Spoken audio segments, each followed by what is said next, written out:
On a cloudy day, ornately painted paddles slice through dark water as 3 wooden dugout canoes make their way across Glacier Bay. Words appear. Tlingit territory in Alaska. A group of otters looks on. An eagle skims close to the water. Our culture and history is from the water. A whale breaches the surface. It all stems from the connection to place, that belonging, where you came from. A bearded park ranger is wrapped in a decorative blanket. We weren't always friends. I'm not going to ignore that there were turbulent times. That's the history. Our culture went underground for a lot of years, almost lost it. Headline: Tlingits say we are made criminal people for our were food. convinced that the Park Service was not their friend. I never ever thought that I would ever see the day in my lifetime that we could return to the homeland. A title: Healing Across the Waters. The Huna Tlingit journey back to Glacier Bay homeland. Mist rolls through forests on a hillside. Long before Glacier Bay was a national park, or even a bay, it was home to 4 Tlingit clans who depended on a close relationship with the land and water for their survival. From a high perch, a mountain goat surveys the land below. Craggy mountains are threaded with ribbons of snow. On a rocky shore, our people were settled here since time immemorial. And this was a forest, and this was not a bay. It was in the middle of a glacial valley, and there was a huge glacier up there, which they called Sitlin, Big Glacier. A painting shows the tribe fishing and drying their catch at the water's edge. Our people lived here because it was a very, very productive area. There was a large stream here, a large river. In our language, we call it Heen Tlain, big river. Bob Starboard, It was very much for us a Garden of Eden. During this time of the year, you would go over to this area and you would collect fish from here. Then you'd come over here for berries. Bright red salmon swim below the surface. It had all of the food we needed. The fish, the deer, the seal, the plants, the berries, everything, the eggs. Carol Williams, Tlingit. It seemed glorious. Water birds and a sea otter survey their surroundings. The smooth bay reflects the light blue sky, wispy white clouds, and purple mountains. Mist flows beneath the peaks. Greg Steveler, local naturalist. Probably in the world, but certainly nothing in the world of Glacier Bay should be thought of as a still shot. It's a motion picture. Everything is in motion. Rocks and ice plunge into the bay. That is probably the main thing that attracted me as a scientist. He picks his way among sharp rocks and wood debris. You walk down the beach, and there's something wrong with the picture. There shouldn't be stumps in the beach. The story of Glacier Bay is the story of that glacier activating itself and coming down and killing these trees. Wayne Howell, retired NPS. The glacier began to destabilize and began to move forward in the early 1750s. On a map, the glacier progresses south through the valleys toward the bay, covering a Tlingit village and Bartlett Cove. A bald eagle perches on massive evergreen branches.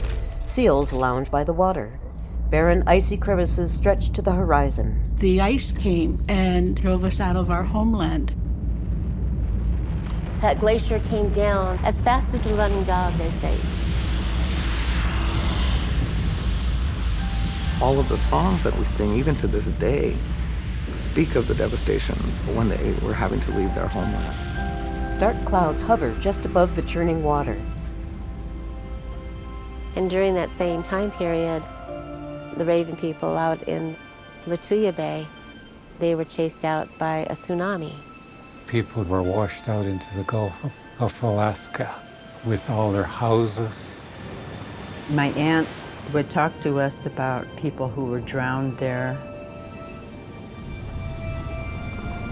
Our people went through a lot of grief. Darlene C., Tlingit. You have this time of hardship, having to relocate to find other food sources. There was little fresh water available. It was a time of near starvation. Stands of lush evergreen trees line the shore. In a black and white photograph, wooden houses with numerous canoes sit at the water's edge. And we finally found Huna. On a map, Huna sits south of Bartlett Cove, which is protected from the north wind in Tlingit. Lots of salmon rivers here, and it became a good home. Smoke rises from The chimneys. people who live in Huna lived in a place that they always knew they would leave, waiting for the ice to retreat. Then the glaciers receded. Stumps of trees and bare canyon walls are revealed.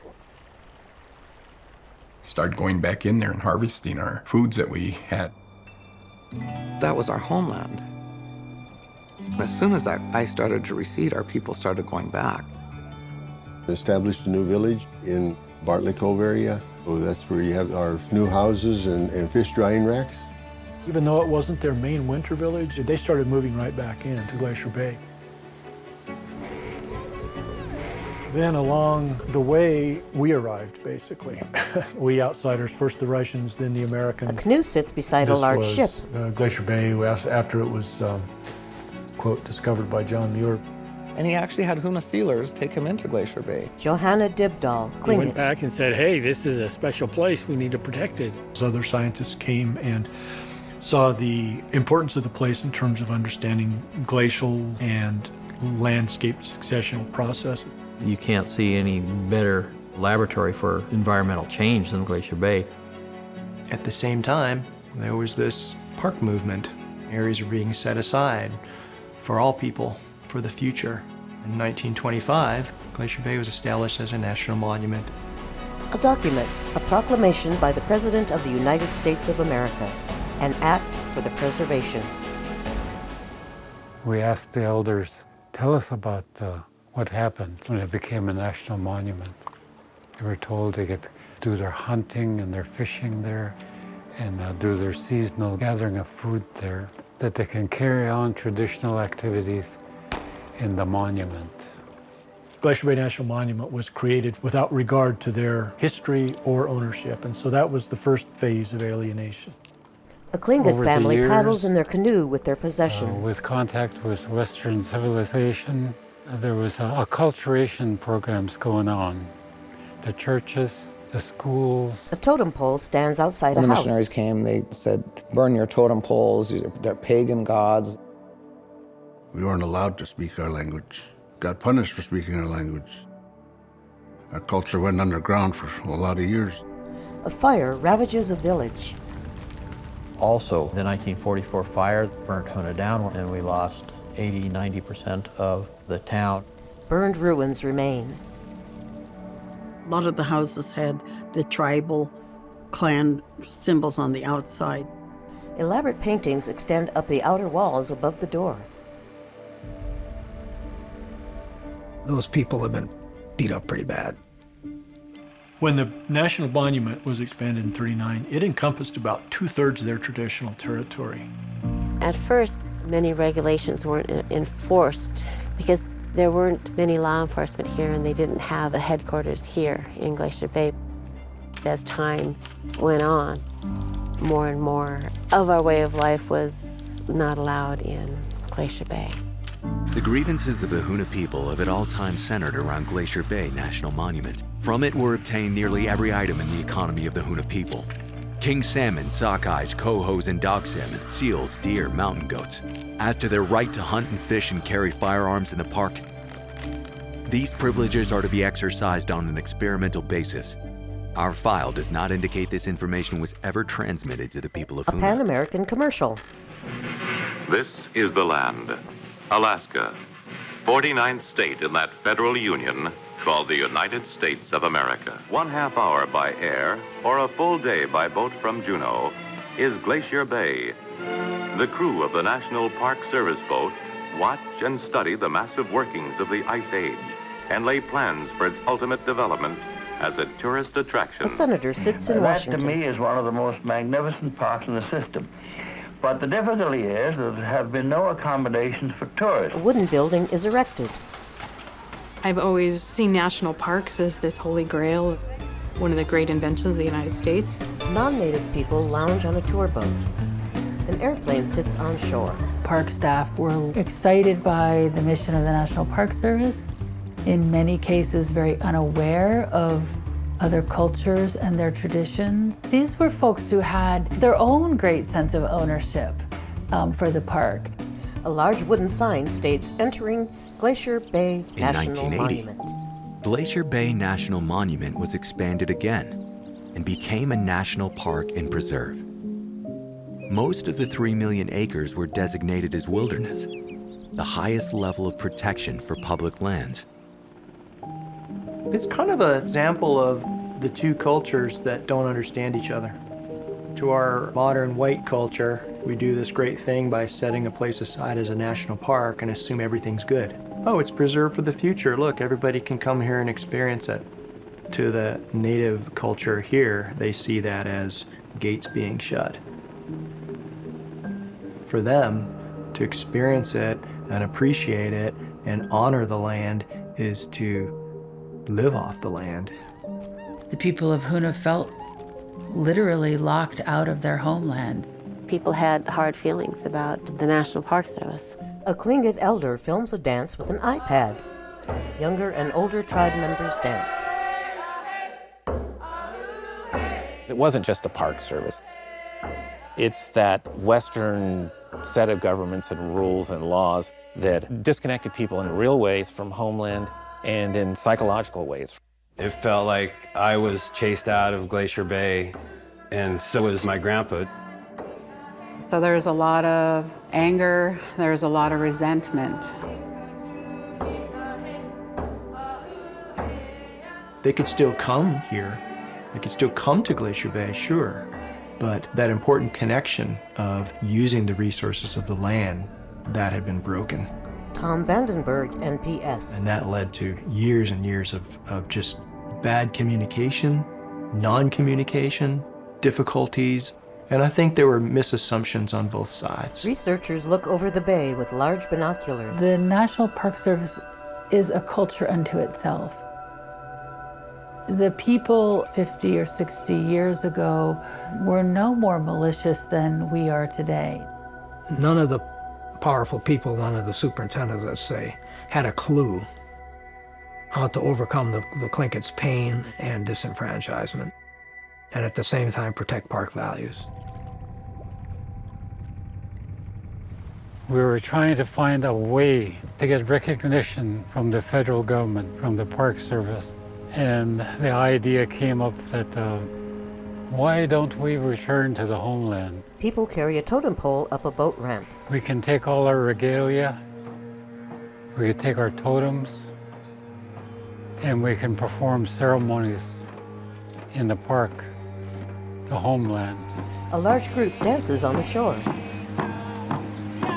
We wanted it acknowledged that that is the ancestral homeland of the Huna Tlingit people. From the dock and beach, people watch. A headline reads, "Peaceful Demonstration in 1992. It's like, you know, here we are. Hear us, you know. We need to be a part of it, of the place, and we need to be a part of the dialogue. So the tension was getting pretty high in Huna. You know, unbeknownst to the Huna people, they could come and pick berries, but the hunting part was a time bomb, point of pressure. And then in 1992, a halibut fishing boat was up there fishing. One of the deckhands took the liberty of shooting a seal, but he saw that as a Huna Tlingit, he had the right to take a seal, and it was intended for a potlatch that fall. Seal was on the deck. Park Service rangers came aboard to check their fishing permit and saw the seal and said, "What's this all about?" They confiscated the seal. There then developed a very contentious issue over the rights and privileges of Huna Tlinkits in Glacier Bay. The whole thing blew up. In essence, the tribe was dissatisfied. The federal government was dissatisfied with the relationship. In the early 1990s, the park hired staff with cultural expertise and a commitment to building tribal relationships. At the same time, the federally recognized tribe reopened its doors, making it possible for a relationship to grow between the two governments. We often say the federal government never listens to us, but driven by some individual people within the park system. And the park reached across icy straits to us and said, let's try to work together. Okay, look at this. Huna Indian Association, in 1995, the Huna Indian Association and the National Park Service entered into a memorandum of understanding which recognized the government-to-government relationship between the tribe and the National Park Service. In that memorandum of understanding, it established a communication link and process. It was an important document to the tribe that they actually had something in writing that said, yes, you did live in Glacier Bay. We had a totem pole raising to commemorate signing that understanding that we would work on those things that we had in common and that we would move forward. The pole rises to about 30 feet tall. A tote of fish is pulled from a boat. It was a rough journey at first. While we were doing all this, Glacier Bay was also embroiled in a very intense political fight over commercial fishing. Large catches of fish are processed. The process had begun in the early 90s to phase out commercial fishing in the park as an incompatible use, not just in a national park, but also in wilderness. So at the same time that we were opening dialogue with Huna, we were also saying, okay, yeah, we want to communicate, we want to participate together in these things, but at the same time, we're going to be phasing out commercial fishing in the park. And many people in Huna had fished their whole lives in the park. Well, a big part of our backyard is Glacier Bay. You know, if you take Glacier Bay out of the harvesting area, that really cuts into a lot. Crows gather on an old boat named the Mary Joanne. Its paint is peeling and timbers rotting. More old boats sit nearby. There were so many hurts over here, so much loss, and so much taken away. Back in those days, it was very controversial. It was not unusual for people to storm out of the meetings. Philip Hugi. It's very easy as a government official to go to a meeting and hear tribal folks talk about hurt that happened, and you respond back, well, that wasn't me, or that was that agency. It was, I'm Park Service, that was Forest Service, or that was the military. After many of those types of meetings, people finally realized that there were certain things that we could agree on to work on, and there were other things that we would never agree on. Rain streams down the face of a totem. The Park Service asked the question, what do we do now? You know, what do we do to improve relationships? What do we do to build a future? What specifically can the National Park Service and the people of Huna do that will help us resolve some of the issues that you've expressed? And so we decided that in order to move forward, we would put those things aside. We would determine those things that we had in common. We had joined with them on several projects. One of the projects was the place names map, where we worked with elders to collect traditional place names for Glacier Bay. A gray-haired woman carries a berry bucket. picking trips. We wanted to show them that there were opportunities to still harvest in the park, and berries is a resource that can be collected very easily. And we started doing these trips out to various parts of the park to visit old village sites, habitation sites, sacred sites, that we would take elders and youth along. We call them Journey to Homeland. Probably a whole generation had never really been to Glacier Bay. Youth and elders on boats in front of the glaciers, drumming and dancing. On several of the trips to our elders, they would shed tears. These coordinated trips sponsored by the park helped bring a lot of people closer together and help the park understand what Homeland truly did mean. The smaller projects built to bigger projects. There was a pivotal meeting in 1997 with park staff and Huna elders. So they had a list of requests, and number one was being able to harvest gull eggs in Glacier Bay. We fashioned an ethnography to collect information from people in Huna about their traditional use. So that project was really a prototype. If we're going to ask for traditional knowledge, we need to show people that we're going to honor that knowledge and use it in some way to adapt our management of the park. A group of native and non-native people on a boat watch gulls swarm and nest on the cliffs. You know, after many, many, many years, we can now go and pick seagull eggs in Glacier Bay. In the Chamber of Congress. That took an act of Congress. The collection and the consumption of gull eggs is an integral part of the culture of the... Literally an act of Congress. The rules are suspended, the bill is passed, and without objection, the motion to reconsider is laid on the table. A puffin carries seaweed in its beak as it skims across the water on a tour boat. How does this bird hold on to the fish, though?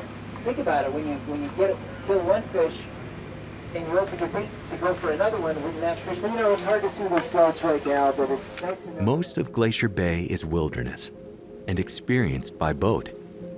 But there is one small developed area near the entrance of the bay. People walk in a dense forest on a wooden bridge. Probably around 1995, the park was in the process of developing a concept plan for the Bartlett Cove developed area. The Huna Tlinkits, they were invited to directly participate. I remember from the very beginning, what we heard was that visitors to Bartlett Cove were walking on trails that had been walked on by hundreds of indigenous people before, but nobody knew that. And so they asked us to consider some sort of project that would honor the Tlingit tie to Homeland. We want something that belongs to us, to our culture, that recognizes our presence in Glacier Bay and reaffirms that that is our ancestral homeland. The idea came up of building a clan house. And that was the wishes of the elders, is to have a presence, physical presence back in Glacier Bay. They wanted a place that our traditions, our stories, our way of life would be continued to be shared. It's our homeland. It's not just a tourist spot. Views of waterfalls, islands, mountains hazy in the distance, and sea lions covering the rocks. Park Service had a team that became advocates for the Tlingit presence in the park. At first, in early meetings, our elders had wanted 4 clan houses, which unfortunately was unrealistic. Many meetings later, they came to a compromise to call it a tribal house, which is unheard of. A rendering of a log house with traditional construction. This is not a normal project that fit in with the Park Service's construction budget. And so we started scrambling to try to find some way to fund it. And that went along for years. Year after year, it would kind of reach up there. It was getting close to the line of funding, but never quite reached it. It didn't seem like it was going to happen because there were many obstacles. And that was frustrating for the park. It was frustrating for the tribe because we all knew how important it was. Over a period of 15 years, a lot of progress was made. And I remember some of our elders saying, we are only taking baby steps, but at least we're moving forward. And so the park decided that we were going to make it happen with our existing budget, which was no small feat. Every division and every program within the park maintenance, resource projects, inter-programs, they all had to change the way they were doing business and do without some things in order to try to pay for that project. A lot of sacrifices were made. This was the decision of the park, and they stuck by that. The tribe was involved in the environmental analysis. They were involved in the design. They were involved in reviewing every single architectural rendering that ever came across a Park Service desk. They were involved in all of the teleconferences. Even when they didn't want to be involved, they participated. So it truly was a partnership. A man carves into a thick, long board. We didn't want to bring in carvers from some other place. We wanted people that were there in the community. Honestly, I think at the very beginning, I was very concerned that it was a huge, huge undertaking.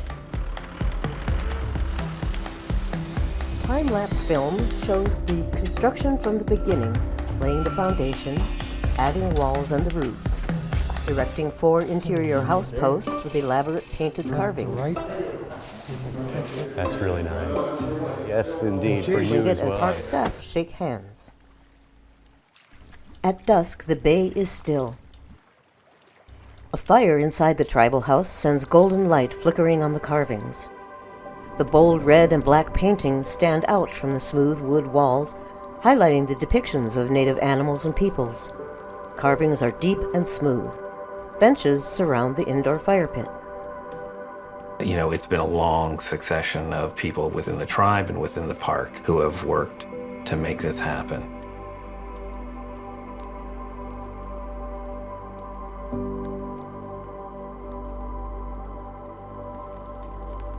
Machine, which means pulling together, you know, like working together, making things happen. The long wooden canoes glide across the bay. Bill Wilson, Tlingit. To return to the homeland for the first time, I felt the power. I got all choked up and tears came to my eyes. Two large boats accompany the long canoes. They approach the people waiting on the shore in the mist.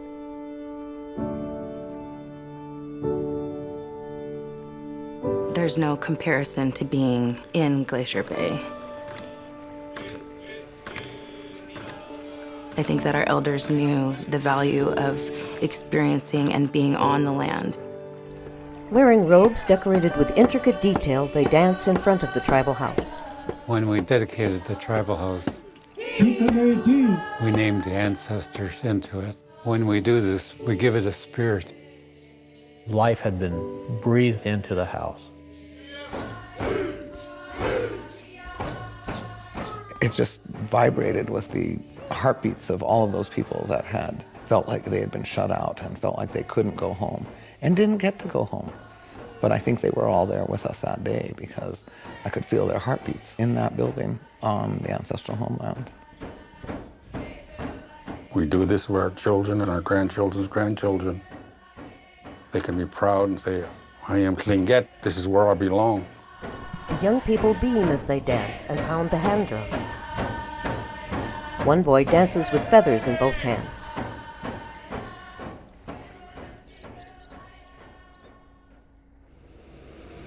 Long logs are lifted by a crane. This is a totem pole log. I mean, there's lots of other things you can make out of it too, but what I'm looking at is totem poles. We're building a pole that's going to tell the Park Service and Tlingit story together. Let's get out those hard facts. Let's get out that real story. I'm working with community and elders, and I'm going to work with park personnel on elements and issues that they want represented on the pole. And hopefully I can come together with something that tells our history. They spread down eagle feathers on the log and touch it as they walk past.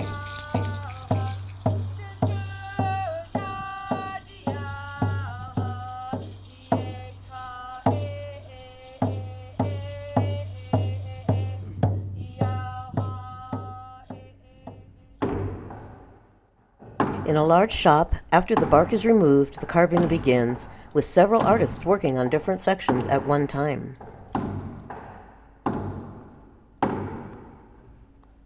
Our pole is a story pole. It is essentially the recorded history, not only of the Tlingit, not only of Glacier Bay, but of our long, sometimes painful, sometimes joyous journey together. Park rangers and Tlingit carry the large totem together to its place in front of the visitor center.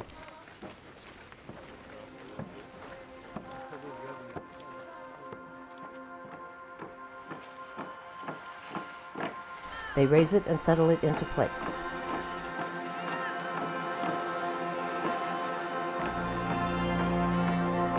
Fish, eggs in nests, the people in their canoes, animals, drying racks. You start at the bottom and you go up. And that's the history as you go up to the top.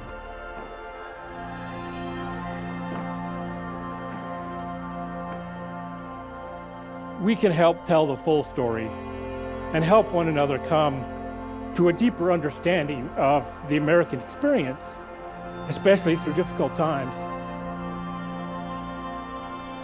Inside, they all dance.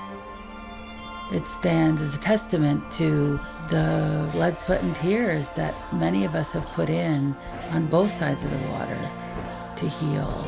It's our story, it's our collaborative story. The healing pole doesn't represent a completion of healing. It's about a process.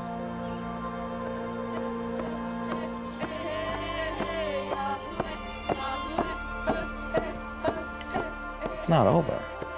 I think it's just the first step. For the new generation coming up, the possibilities are incredible. I think our ancestors would be very proud that we were leaders in the process of creating a healing between the indigenous population and the federal government. This process of talking together, respecting one another, healing together is replicatable. We dedicate this film to George Dalton Sr., Stu Aka, who graciously reached across the water to share Tlingit culture with early National Park Service staff. His friendship opened pathways to future collaborations. He smiles and holds up a handful of berries he has collected. They worked for our benefit. We want to thank all those who tenaciously held on to the dream of Wush Ja'in, working together for so many years. Generations of Tlingit elders and culture bearers have struggled to advance the Huna Tlingit's right to Glacier Bay homeland.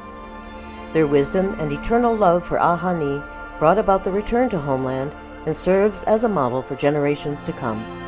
Likewise, National Park Service staff encouraged and implemented innovative approaches to building tribal relationships and advancing the conversation about diverse cultural perspectives. These people established a foundation for continued healing across the waters. A National Park Service production. A list of credits includes director, writer, and producer Sarah Gulick, director of photography and editor David Ehrenberg, both from the National Park Service. Technical advisors include Mary Beth Moss, Darlene C., and Melissa Senek. Credits also include a list of sources of archival material and a list of everyone featured in the film, including their Tlingit name and clan name. Special thanks include superintendents who supported the film, architects, a grant writer and anthropologist, Huna Indian Association board members, and communities and organizations who supported the film.